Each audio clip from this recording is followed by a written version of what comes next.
৫,১৩০ metric ton চিনি উৎপাদনের লক্ষ্য নিয়ে ডোঙায় আখ নিক্ষেপের মাধ্যমে নাটোর চিনিকলের ২০২৪-২৫ মৌসুমে ৪১তম আখ মাড়াই কার্যক্রম শুরু হয়েছে।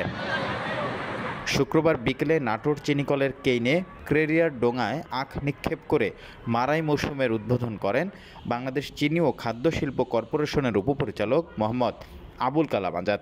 এ সময় উপস্থিত ছিলেন অতিরিক্ত জেলা প্রশাসক মাসুদুর রহমান, নাটোর সদর উপজেলা নির্বাহী কর্মকর্তা আক্তার জাহান সাথী, নাটোর সদর উপজেলা বিএনপির সাধারণ সম্পাদক ফয়সাল আলম আবুল ব্যাপারী, জেলা জামায়াতের আমির ডাক্তার মীর নুরুল ইসলাম প্রমুখ।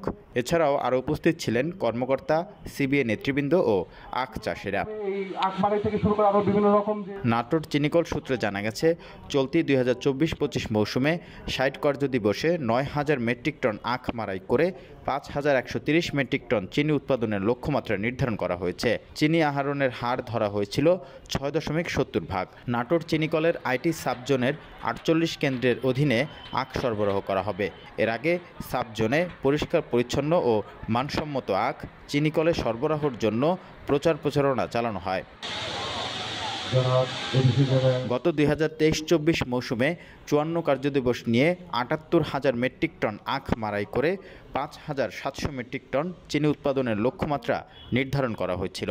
কিন্তু ৫২ কার্যদিবসে ৪,৮৫০ মেট্রিক টন আখ মাড়াই করে ৩,২১৪ মেট্রিক টন চিনি উৎপাদন করে নাটোর চিনিকল।